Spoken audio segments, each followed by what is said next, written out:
watching. Please like and subscribe to help us spread TIPA's positive approach message around the world. Well, hey, everybody. Welcome back. It's live at 5. I'm Catherine. I'm joined today with Shelly and Amanda. So yesterday, Beth started us talking about communication, especially around topics that are kind of really hard, important things like when it's time to move or stop driving the car. Well, there's also other relationships that we end up having really challenging conversations with and challenging situations. So team, what are you thinking? What are some of the most challenging conversations that we have outside of the home with others? I think legal conversations about, who's in charge of what. A lot of the recent getting your affairs in order with all of the things surrounding right now, those decision-making moments. Yeah, it's like, well, what do you mean you're going to be my power of attorney or my healthcare proxy? There's nothing wrong with me, but out of my business, Right. So those are tough. Anything else? Yeah, well, I think talking to other professionals about health, I'm even thinking, if there's a pastor or someone, are there other groups within your life that you think you want to share but aren't sure? Yeah, and one that comes so doctors, I think, anywhere in the community you go, and basically, you can have a challenge in the grocery store, which I've seen happen when somebody thought they still had money on their food card. And anyhow, what I was thinking of for today to explore a little bit is diagnosis with a clinician or a diagnostician, whether it's your neurologist, your GP. So thinking about when, let's just say, mom doesn't have awareness that something's changing. 50% of people have no awareness that something is changing for them. What happens though, what happens to most people living with dementia when they are put into a situation in which an authority figure might be able to make decisions about their life? Well, you know what, Catherine, I'm going to pull us back a little bit and say, when I went to my doctor for my recent physical, she asked me, is there anything going on? And I said, nope, I'm fine. My brain in the moment thinks I'm fine. It wasn't until after I got home, 2 hours later, that I went to take that ibuprofen for this pain that I have had from my neck up to my head for months, that I went, why didn't I think to mention that in the doctor's office? And why do you think maybe you didn't have that pain as an awareness while you were there? What tends to happen for us when we're in the doctor's office is we get sort of really focused and we want them to see the best us possible. And I don't even think it was a choice. I think my brain started to feel a little threatened. And in order to cover, it said, you're fine. Don't say anything. Don't look weak. Don't look like you don't know what you're doing here. Look like you're fine. Stop twitching your leg. Don't close your eye. I know you're tired. Wake up. And it did all of that without me choosing to do it. But I just was blown away that it covered all of this stuff when I actually did want help. So I didn't even think of it. So do you think that maybe the similar thing might be happening with people living with dementia when they go in for a physical or an examination? That little bit of threat, it also gives you a little bit of energy. And you're going to pull that. I've seen this in my own life. Boy, oh boy, are you going to pull it all together. You're going to give it all you've got. And boy, do you look good. Yeah. You look good. And you're like, what? This is not the person I live with. So there's I think that can be really challenging, because if you're the person sitting next to me, and when the doctor says, how's your memory been? It's fine. How's all the medication, everything that oh yeah, I'm taking all that. How are you doing with keeping up with all your daily tasks? And you can see Catherine's face is exactly what's happening for the daughter that's sitting next to me going, What? You are not, Mom. She is not. That's why we're here. Mom, you And are not then- taking your medication. Immediately we're fighting when what you were really wanting to do was help. And I do want, maybe I even want help. Maybe I'm even aware. But in this moment, I have an authority figure looking at me, and that authority figure can change my life for the better or for the worse. Yes. And my brain shines. Mm-hmm. And what else did you notice about what we were just saying there? How many people were in the room? 3. Yeah. So Mom's saying, I am fine, but out of my business. You're always poking it. She's always been like this. I just took that test and she said, I'm fine. She said, I'm fine. I took that test and I am fine. Yeah. And we So can go what back do to we this- do, Catherine? Because this What do is we really do? challenging. If I'm there to support someone who may be experiencing some brain change, and I have the doctor who's seeing this one person or this one side of this one person, and we know that the brain really wants to look like it's got it all together. That's what its job is. It's got to protect us. How do we change the conversation so that it doesn't feel so combative? So here's what I'm thinking. First off, we just noticed what might not be ideal. Do you want to talk about Mom and point out her flaws Right. with a doctor and authority figure with her present? Probably not. So maybe step 1 is figure out something with Mom.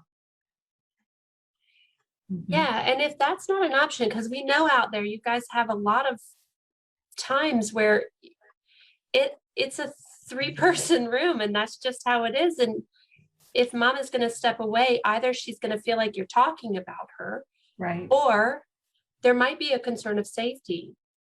So what are some ways that we know to support and help the doctor who's trying their very best to see who Mom really is, but may not be able to use our PAC language?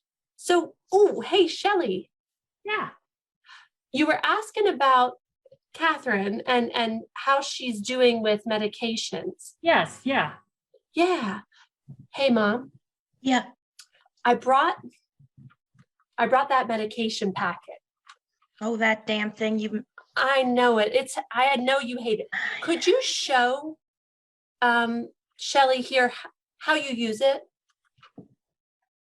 Well, I take it and then that says right here, I take that one and then I take the next one at the certain, then I take the ones that are in the holes. Take the ones in the holes. Oh, okay. Cool.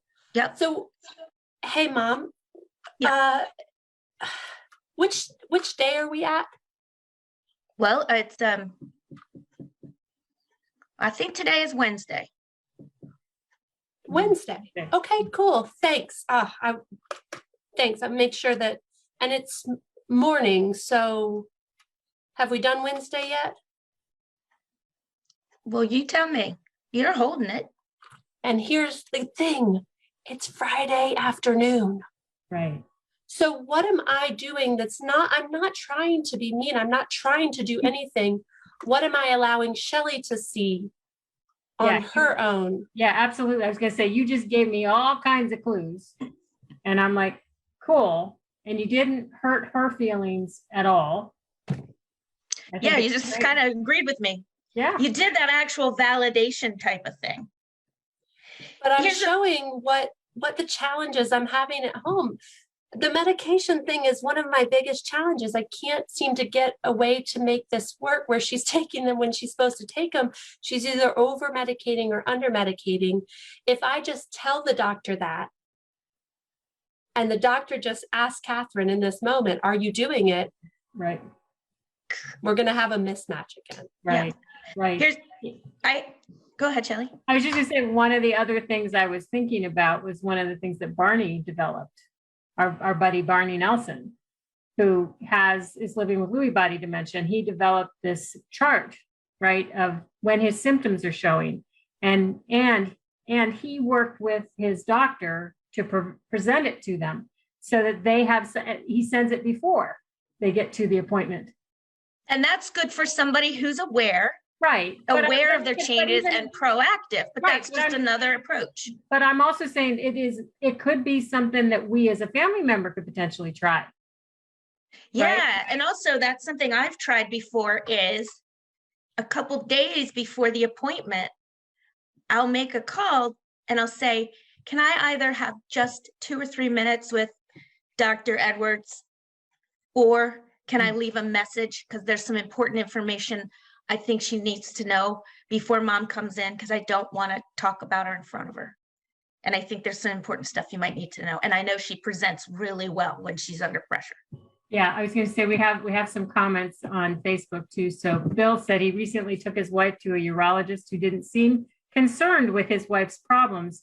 So they didn't go back when the office called for a follow-up. He said in no uncertain terms, he wasn't going to work with them. And then Terry just actually said to avoid the problem prior to seeing the doctor, caregiver writes down your concerns, recent problems, recent changes, and asks questions and pass the paper to the receptionist. Let the doctor look at it before. Yes, Cool. thank and you. The really cool thing about that that Barney brings to the table is being aware of some of the symptoms that aren't normally asked about or looked at. Right. Mhm. And he wasn't just marking what happened. He was carefully tracking when these things happened, so that, because as a care partner, sometimes it can feel like it is all the time. And in reality, it's not really possible for this stuff to be 24/7.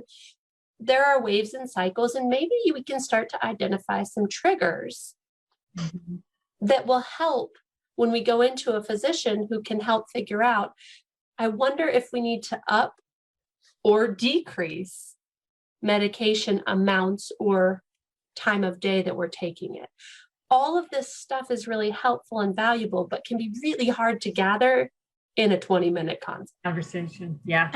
And also, again, going back to diagnostics, if you start keeping that track of when things are happening, like for getting a Lewy body, like one day, or vascular, one day everything's fine. The next day I can't balance my checkbook. We might start going,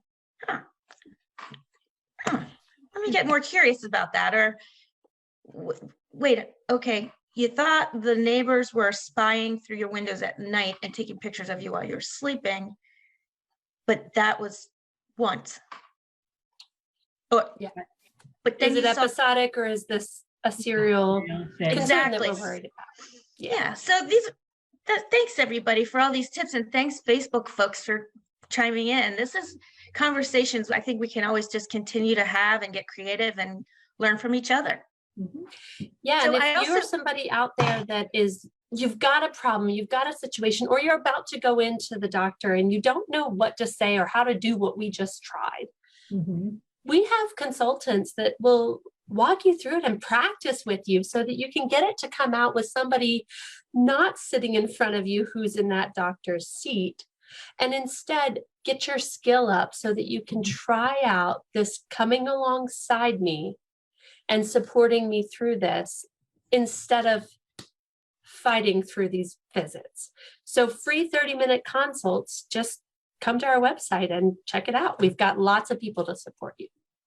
And there's one other thing I wanted to put up there, that right now we're having Family Care Partner Bundle, a really big sale. And this stuff is so helpful. There's some really great stuff, and it is terrific price. Shelly's going to put it in the chat. Yeah, so for families, we've got lots of stuff to support if you are a family care partner. We also have a DVD that I find really helpful, and it addresses some of this, is improving communication in dementia care. That's a really nice DVD. You can get it hard copy or streaming. And so Shelly's going to put that up as well. So we're here to support you. We've got all kinds of stuff.